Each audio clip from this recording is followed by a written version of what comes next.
La Côte d'Ivoire sera cet après-midi face au Mali dans le cadre de la deuxième demi-finale du CHAN 2016 au Rwanda, une rencontre attendue par les Ivoiriens qui rêvent d'une finale.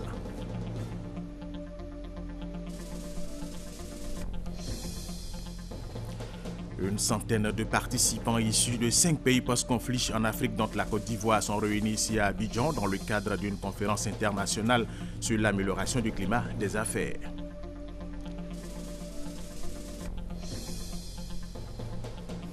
Aujourd'hui, c'est la journée mondiale de lutte contre le cancer. Nous parlerons dans cette édition de ce thème général appliqué à un grand groupe de maladies qui peuvent toucher n'importe quelle partie de l'organisme. Mesdames et messieurs, bienvenue et merci de suivre les informations sur RTI 1. Le président de la République, Alassane Ouattara, est en visite en France. Il a été reçu à l'Élysée par le président français François Hollande. Ils ont échangé sur la belle coopération entre les deux pays, la France et la Côte d'Ivoire. CHAN 2016, nous vous le disions dans nos titres, les éléphants de Côte d'Ivoire affrontent cet après-midi les aigles du Mali. Le vainqueur, espérons que ce sera la Côte d'Ivoire. Le vainqueur donc rencontrera la RDC en finale. Benson Pierraka. Explication ouest-africaine pour la deuxième demi-finale du CHAN 2016. La Côte d'Ivoire est face au Mali. S'il y a quelques années, les éléphants seraient partis avec les faveurs des pronostics, il n'en est plus de même depuis 3 ou 4 ans. Le Mali, qui a adopté une ambitieuse politique de formation, offre désormais des sélections juniors et seniors de haut niveau, capables de rivaliser avec n'importe quel adversaire. Les éléphants A à Malabo l'année dernière s'en sont rendus compte, eux qui n'ont eu leur salut que grâce à une inspiration de dernière minute de Max Gradel assurant la parité au score. Dans ce CHAN, les aigles ont eu un parcours tout à fait respectable. 2 nuls face à l'Ouganda et à la Zambie et une victoire aux dépens du Zimbabwe, suffisant pour se hisser en quart de finale et dominer la Tunisie après avoir été mené au score. Bien sûr, les performances ivoiriennes sont plus flatteuses et devraient inciter à l'optimisme. Mais répétons un lieu commun. Chaque match a sa vérité, surtout dans une demi-finale de compétition majeure. Il faut donc oublier les statistiques, bannir les complexes inutiles de supériorité et ne regarder que le seul résultat du jeudi 4 février 2016. Au bout, il y a une finale et la possibilité d'atteindre le nirvana. Benson Pierraka, et ce match sera en direct sur RTI 2 à partir de 14h. Le procès de l'ancien président ivoirien Laurent Gbagbo et de son dernier ministre en charge de la jeunesse, Charles Blé Goudé, se poursuit. Hier, c'était l'audition des témoins. L'un d'entre eux, se réclamant militant du RDA, a été entendu. Il dit être victime des ex-forces de défense et de sécurité lors d'une marche. Sidonie Wakadavila. Le visage pixelisé, il est désigné par le numéro P547. Il est le premier témoin présenté par l'accusation dans le procès de l'ex-président Laurent Gbagbo et de Blé Goudé. P547 se présente comme un membre du Rassemblement des Républicains. Chauffeur de profession, il s'exprime en dioula et dit avoir été victime des ex-forces de défense et de sécurité le 16 décembre 2010 lors d'une marche. Effectivement, nous nous sommes rendus jusqu'à la RTI, mais nous n'avons pas pu atteindre cet endroit car on nous a tiré dessus. Il aura fallu appliquer des mesures bien rigoureuses pour faire comparaître ce témoin selon le juge que l'accusation présente comme un élément clé du dossier. Le substitut du procureur, le juge Eric MacDonald, a longuement insisté en début d'audience sur les conditions de cette déposition. Il a toutefois rassuré le témoin sur la préservation du secret de son identité.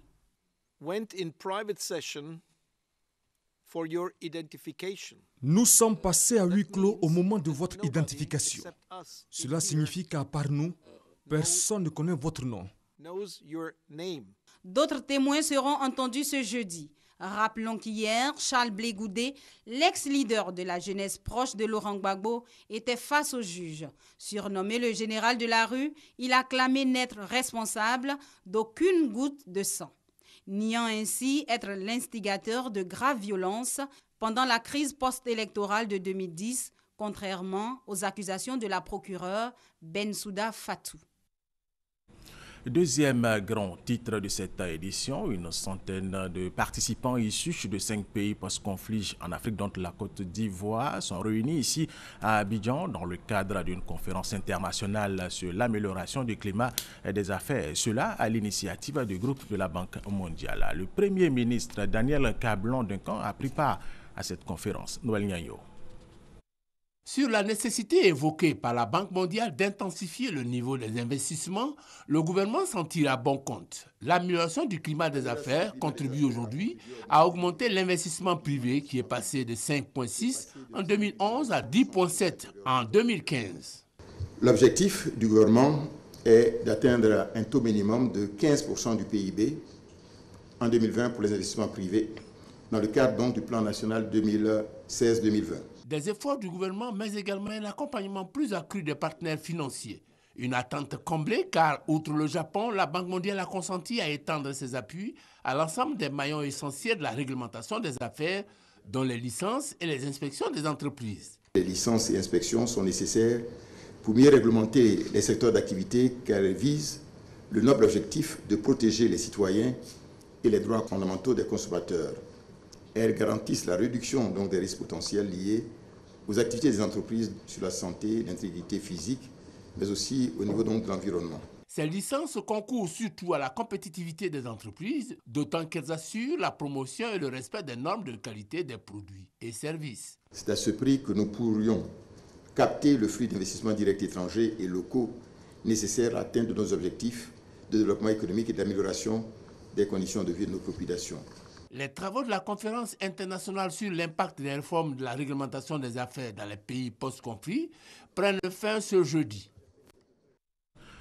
L'Organisation des Nations Unies en Côte d'Ivoire, ONUCI, renforce les capacités de l'Assemblée nationale. Cela en matière informatique et de reprographie. Michel Digré. Une salle multimédia équipée de 18 ordinateurs avec connexion Internet. Réhabilitation d'une salle de reprographie avec imprimante semi-industrielle. C'est le don offert par l'ONUCI au Parlement ivoirien. Pour Aïchatou Mindaoudou, représentante spéciale du secrétaire général des Nations Unies en Côte d'Ivoire, ce don s'inscrit dans le cadre du renforcement des capacités techniques et matérielles de l'Assemblée nationale. Je fonde l'espoir que cette nouvelle formule de coopération que nous initions sera couronnée de succès et pourra être pérennisée avec l'accompagnement et le soutien d'autres acteurs nationaux et internationaux.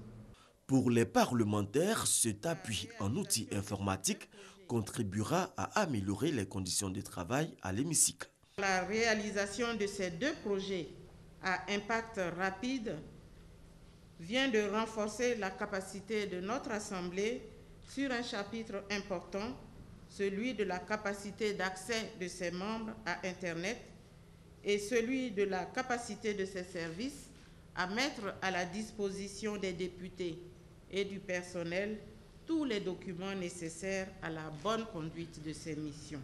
Avec cet équipement, nous sommes sur cette voie de la modernisation de notre Assemblée nationale et surtout de son ouverture sur le monde. Même pour transférer les données entre assistants et présidents de groupe parlementaire, c'est une bonne chose. La réalisation de ces projets est le fruit d'une convention portant protocole d'accord et de coopération entre les deux institutions signée en avril 2013. Le chapitre santé de cette édition, nous l'ouvrons maintenant. Chaque année, le 4 février, c'est la journée mondiale de lutte contre le cancer. Le cancer, il faut le rappeler, est un terme général appliqué à un grand groupe de maladies qui peuvent toucher n'importe quelle partie de l'organisme. On en parle avec Éric Goré.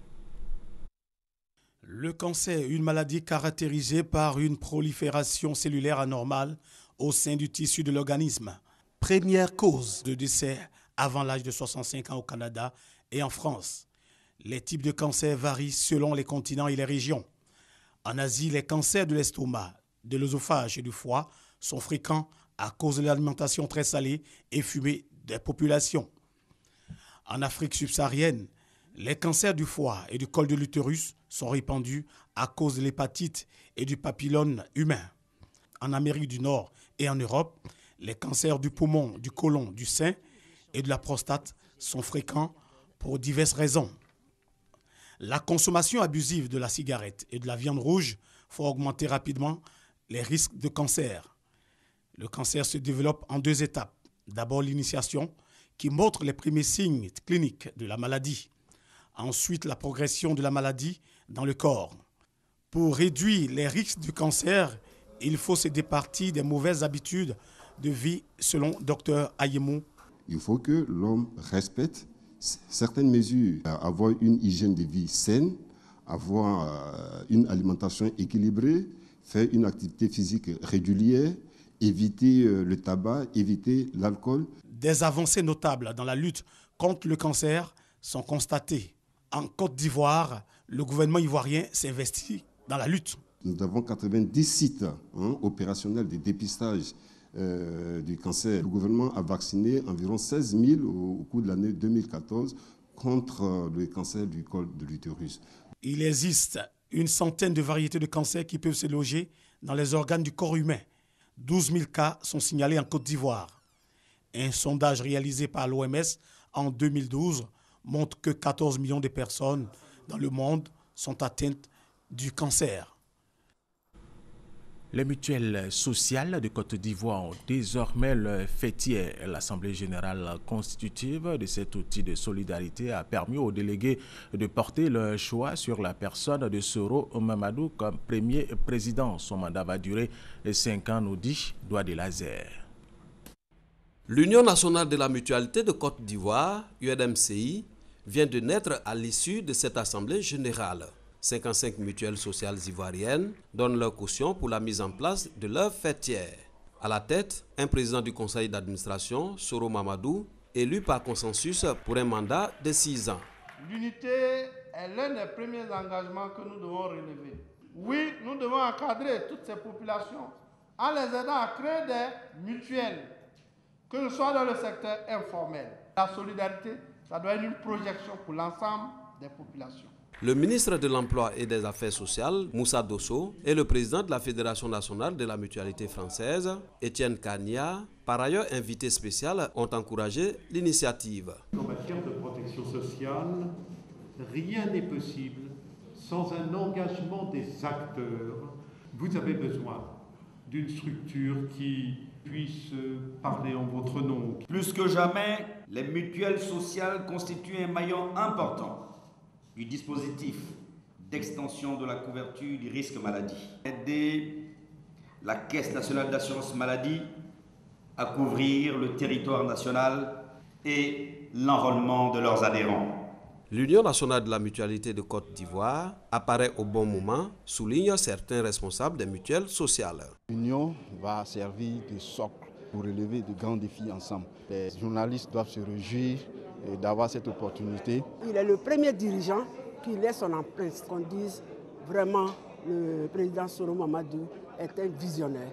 Je n'ai pas connaissance d'une mutuelle nationale au niveau du Burkina Faso. Je rendrai compte de l'expérience que j'ai eue ici. L'UNMCI, Union nationale de la mutualité de Côte d'Ivoire, va bénéficier d'une assistance technique et matérielle de la Fédération nationale de la mutualité française. Un partenariat est donc signé entre les deux structures pour des échanges d'informations et l'élaboration d'une stratégie commune pour une collaboration fructueuse. Autre élément relatif à la santé, l'organisation non gouvernementale Dépistage à la maison DAM a initié une journée de sensibilisation sur la santé de la reproduction couplée d'une opération de don de sang et de dépistage du diabète, et cela en faveur des populations de la localité de Sikensi. Chantal Ouma-Kanda. Œuvrer pour le bien-être des populations rurales, particulièrement les femmes. C'est le principal objectif de l'ONG DAM, Dépistage à la maison. Cette organisation non gouvernementale, créée en 2008, a initié une journée santé au profit des populations des Libou à Sikensi. Les communautés villageoises des Libou ont bénéficié de sensibilisation sur la santé de la reproduction, notamment les avantages liés aux consultations prénatales, à l'accouchement assisté par le personnel médical, aux consultations post-natales et au planning familial. Le sujet sur l'excision a été également évoqué, ainsi que la sensibilisation sur le VIH-Sida. Tout ceci ponctué par la distribution de préservatifs. Notons que Elibou est un village carrefour traversé par l'autoroute du Nord. Une opération de don de sang a marqué cette journée santé. Une quarantaine de poches de sang ont été collectées par le Centre national de transfusion sanguine. Cette initiative de journée santé a été saluée par les populations d'Elibou, avec à leur tête le chef du village. RTI 1 et RTI 2 sont les chaînes de télévision les plus suivies en Côte d'Ivoire avec 2 252 000 téléspectateurs, 2 252 000 téléspectateurs pour RTI 1 et 2 194 000 pour RTI 2. Ces données ont été recueillies suite à un sondage réalisé par une entreprise durant la période de juin à juillet dernier dans les villes d'Abidjan et de Bouaké. Plus de détails avec Moussa Konaté. Les chaînes télé du groupe RTI sont les plus suivies sur le territoire national. Selon une étude menée en 2015, 2 252 000 téléspectateurs pour RTI 1 et 2 194 000 pour RTI 2. Ces données parlent d'elles-mêmes. La RTI affirme son leadership. Les programmes télé de la RTI séduisent de plus en plus. Pour maintenir le cap, une nouvelle grille de programmes riche et diversifiée est prévue les mois à venir. De quoi rassurer les annonceurs. Ça permettra aux entreprises ivoiriennes de mieux cadrer justement les différentes procédés en termes de communication et puis de mieux orienter justement leurs objectifs en termes de communication avec la RTI. C'est vraiment une opportunité parce qu'il faut que les programmes se diversifient, il faut qu'ils soient également de qualité pour que nous, les annonceurs, nous puissions tirer vraiment profit parce que nous achetons des espaces pour pouvoir exposer nos produits et services. Les annonceurs, c'est vrai, ils font de la pub, mais cette pub-là, c'est en réalité l'achat d'audience. Un annonceur qui vient investir sur un support ou sur un programme, c'est en fonction de la puissance de l'audience autour du programme. Ces résultats sont le fruit d'un sondage réalisé par une structure de la place sur une population de 3 136 000 téléspectateurs dans les villes d'Abidjan et Bouaké. La présentation effectuée est une initiative de la direction commerciale marketing. Objectif, permettre aux annonceurs de bénéficier de l'audience des supports TV. Allez, bravo à RTI 1 et à RTI 2. C'est à poursuivre en agriculture. La société coopérative agricole Bonouman de Séguelon, spécialisée dans la production et la commercialisation de l'anacade, a réalisé un chiffre d'affaires de 2 617 millions de francs CFA. Avec cet argent, cette société coopérative veut réaliser plusieurs infrastructures sociales de base au profit des populations de Séguelon. Des tables-bancs offerts à l'école primaire publique de Séguelon et un bâtiment de 3 classes bientôt sorti de terre pour le lycée municipal de Séguelon pour renforcer la capacité d'accueil du seul établissement secondaire du département.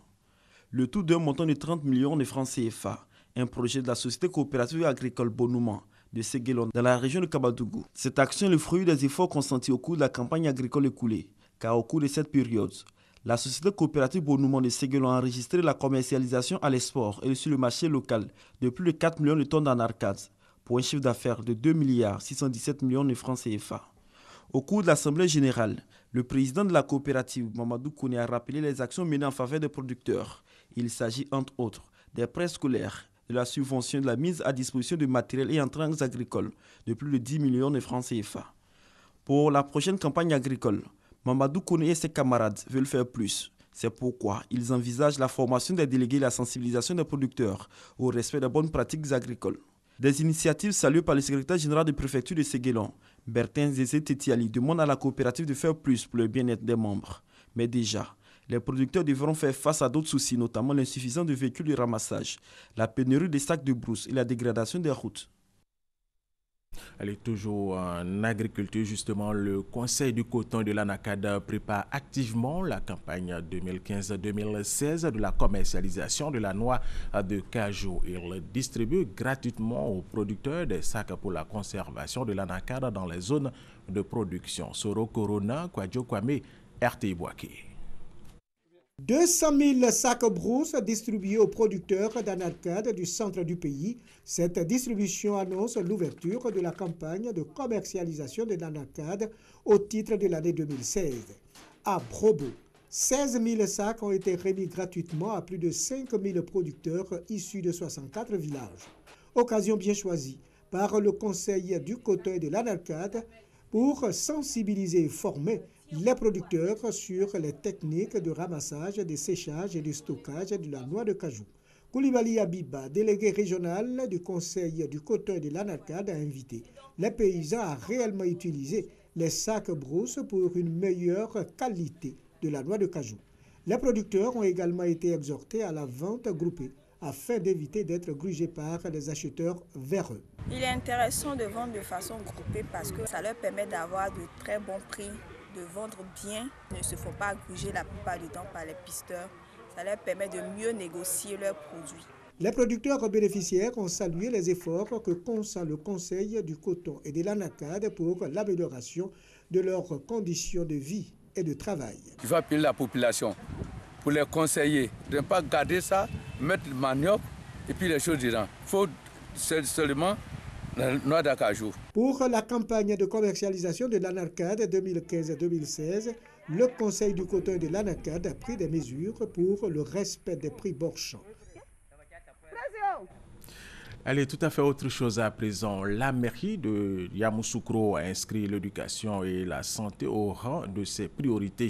Elle a investi plus de 100 millions de francs CFA dans plusieurs localités de la commune dans le secteur justement de l'éducation et de la santé. Chantal Oumar Kanda. Le maire de la commune de Yamoussoukro, Jean Kwaku Nyambé, ici sur un chantier de construction d'école, là à une cérémonie de remise de clés de logement d'habitation ou encore à une coupure de ruban lors d'une livraison de bâtiments scolaires. La mairie de Yamoussoukro affiche nettement ses ambitions, investir dans la ressource humaine.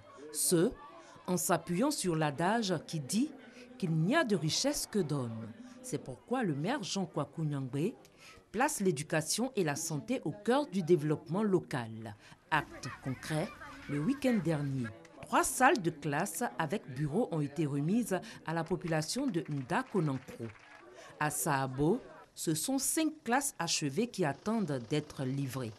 En plus des écoles construites par la mairie, 100 tables bancs ont été fournies à l'école coranique de Dioulabougou et 400 autres à la draine pour les établissements secondaires. Quant à la localité de Bonzi, toujours dans la commune de Yamoussoukro, ce sont des clés de logement pour enseignants qui ont été remises. Ainsi, 10 enseignants sont désormais logés sur les 12 que compte le village. Volet santé, la mairie a livré bien avant un logement pour l'infirmier de Loubakro et une maternité à Akwesekro. Tout comme des fosses à incinérer ont été construites dans plusieurs centres de santé. Au total, ce sont plus de 100 millions de francs CFA que la mairie de Yamoussoukro a injecté dans la réalisation de 21 projets, dont 12 sont complètement achevés. Après Yamoussoukro, rendons-nous à Ngata Dolikro, village de la sous-préfecture de Tébissou, toujours dans la région du Bélier. Dans ce village, 90% des jeunes sont bronziers, un travail qui contribue au développement de ce village et à l'épanouissement des jeunes malgré quelques difficultés tout de même. Soro Corona, Charles Tatou, RT Boaké. Le travail du bronze, alliage de cuivre et d'étrin, reste artisanal en Côte d'Ivoire. Le village de Ngata Dolikro, dans le département de Tébissou, reste le berceau des bronziers ivoiriens. Dans cette localité, le travail du bronze est un vieil héritage. C'est un don créé par le père fondateur Nana Ngata Dolo. Donc nous autres petits-fils, arrière-petits-fils, nous suivons toujours les traces de nos aïeux. Un héritage soigneusement conservé et transmis de père en fils.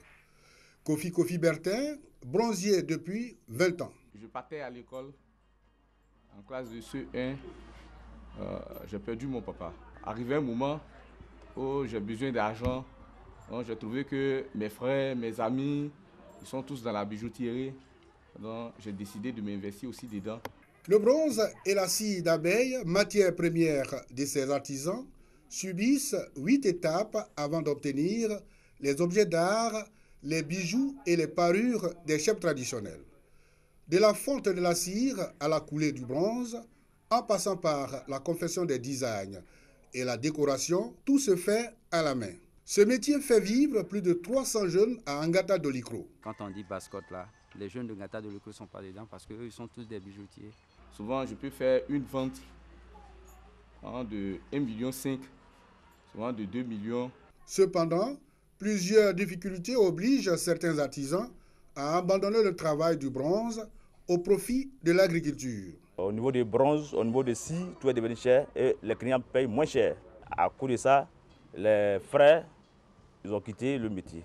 Il y a d'autres qui font jardin, il y a d'autres qui font manioc. Nous avons besoin d'un centre artisanal pour regrouper tout le monde.